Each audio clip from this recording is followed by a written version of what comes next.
Breaking news చూస్తున్నాం. పంట రుణమాఫీకి సంబంధించిన విధి విధానాలను రూపొందించాలని సీఎం రేవంత్ రెడ్డి అధికారులను ఆదేశించారు. ఆగస్టు 15 లోపు రుణమాఫీ చేసి తీరుతామని స్పష్టం చేశారు. రుణమాఫీకి సంబంధించిన పూర్తి వివరాలు సేకరించి ప్రణాళికలు సిద్ధం చేయాలని అధికారులకు సూచించారు సీఎం.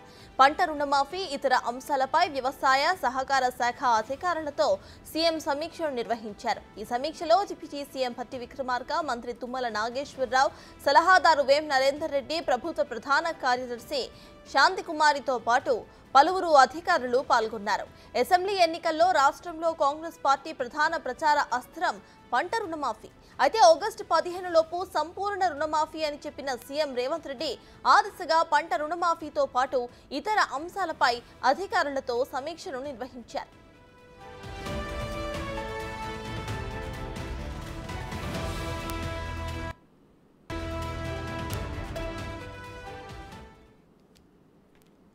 ఇదే విషయంపై పూర్తి డీటెయిల్స్ మా ఇన్పుట్ ఎడిటర్ పవన్ అందించడానికి లైవ్ లో సిద్ధంగా ఉన్నారు. పవన్, చెప్పండి, ఇటు పంట రుణమాఫీ దిశగా కాంగ్రెస్ ప్రభుత్వం అడుగులు వేస్తోంది. 15 ఆగస్టు వరకు పంట రుణమాఫీ చేసి తిడతామంటూ కూడా చెప్పడం జరిగింది. దీన్ని ఎలా చూడాలంటారు? ప్రెసెంట్ అప్డేట్స్ ఏంటి?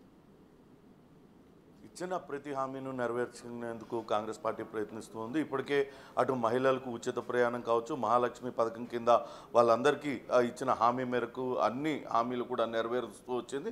అయితే అటు రైతులకు సంబంధించి రైతు రుణమాఫీ పైన అటు ప్రతిపక్షాలు కూడా పదే పదే విమర్శలు చేస్తూ వచ్చాయి. కానీ అటు ముఖ్యమంత్రి రేవంత్ రెడ్డి రైతు రుణమాఫీ పైన చాలా స్పష్టంగా ఇప్పటికే చెప్పారు. అటు గత ఎంపీ ఎన్నికల ప్రచారంలో కూడా ఆయన చాలా సభల్లో ఇదే విషయాన్ని ప్రస్తావిస్తూ ఖచ్చితంగా ఆగస్టు 15 లోపు వాళ్ళందరికీ 15 ఆగస్టు లోపల ప్రతి ఒక్క రైతుకి 2 లక్షల రూపాయల లోపు రుణం మాఫీ చేసి తీరుతామంటూ ఆయన హామీ ఇచ్చారు. నిన్న అటు ఉప ముఖ్యమంత్రి భట్టి విక్రమార్కతో పాటు అటు ఇతర అధికారులతో అటు కమాండ్ కంట్రోల్లో సుదీర్ఘంగా ఆయన దీనిపైన సమీక్ష నిర్వహించారు.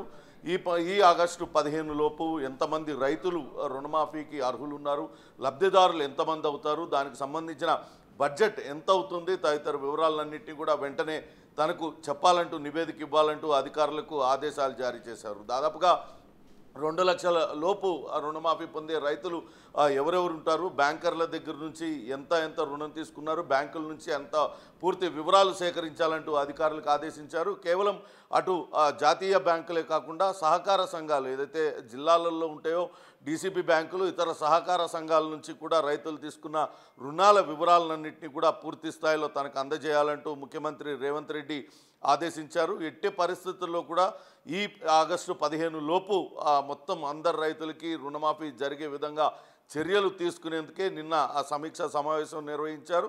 ఇంకా రైతులకు సంబంధించి ఇప్పటికే అటు ఎర్లీ మాన్సూన్ అటు ఋతుపవనాలు త్వరగా వస్తున్న నేపథ్యంలో వాళ్లకు రైతు బంధు ఇప్పటికే అందరికీ కూడా అందజేసాం. వాళ్లకు ఏ రకమైన పంటలు వేసుకుంటే అక్కడ వాళ్లకు ఇబ్బంది లేకుండా ఉంటుంది, తదితర వివరాలన్నింటినీ కూడా క్షేత్రస్థాయిలో వ్యవసాయ శాఖ అధికారులందరూ కూడా తిరిగి రైతులతో కలిసి వాళ్లకు తెలియజెప్పాలంటూ కూడా అటు ముఖ్యమంత్రి రేవంత్ రెడ్డి నిన్న అటు సమీక్ష సమావేశంలో ఆదేశాలు జారీ చేశారు. మొత్తం మీద అటు రైతు రుణమాఫీ పైన ఇచ్చిన హామీని నిలబెట్టుకునేందుకు గట్టిగా ప్రయత్నిస్తున్నారు. ఖచ్చితంగా అటు ప్రతిపక్షాలు పదే విమర్శలు చేస్తున్న నేపథ్యంలో వాళ్ళ నోరు మూయించే విధంగా ఈ రైతు రుణమాఫీ అనేది జరగాలి. ఏ ఒక్క లబ్ధిదారునికి అన్యాయం జరగకుండా ప్రతి ఒక్క లబ్ధిదారుని గుర్తించాలి.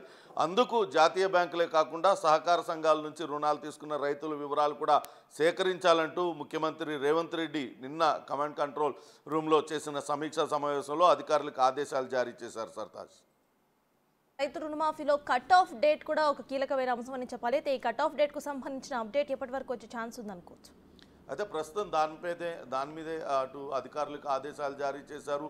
పూర్తి వివరాలన్నింటినీ కూడా సేకరించాలి. లబ్ధిదారులు ఎంతమంది అవుతారు, దానికి బడ్జెట్ ఎంత అవుతుంది, కట్ ఆఫ్ డేట్ ఎప్పుడు ఉంది, పూర్తి వివరాలన్నీ కూడా ఇప్పటికే తీసుకోవాలంటూ అధికారులకు ఆదేశాలు జారీ చేశారు. కేవలం అధికారుల వద్ద కొంత మాత్రమే సమాచారం ఉంది. ఇంతమంది రైతులకు మనం రుణమాఫీ చేయాల్సి వస్తుందంటూ కొన్ని లక్షల మంది రైతులకు సంబంధించిన వివరాలు చెప్పారు. కానీ ఏ ఒక్కరికి విడిచిపెట్టకుండా చేయకుండా పూర్తిగా అందరికీ ఈ రైతు రుణమాఫీ అందే విధంగా చేయాలి. కాబట్టి ఇంకా అటు పూర్తి స్థాయిలో అధ్యయనం చేసి నివేదిక ఇవ్వాలి. దానికి కూడా వీలైనంత త్వరగా రాబోయే 15 రోజుల్లో నివేదిక ఇవ్వాలి. దానికి సంబంధించి బడ్జెట్ ఎలా సమకూర్చుకోవాలి తదితర వివరాలన్నింటినీ కూడా ఇవ్వాలంటూ అధికారులకు ఆదేశాలు జారీ చేసిన నేపథ్యంలో అధికారులు నివేదిక ఇచ్చిన తర్వాతే రైతు రుణమాఫీ ఏ రకంగా చేయబోయేది ఆ పూర్తి వివరాలన్నీ కూడా తెలిసే అవకాశం ఉంటుంది. Sartaj. Right, thank you Pawan.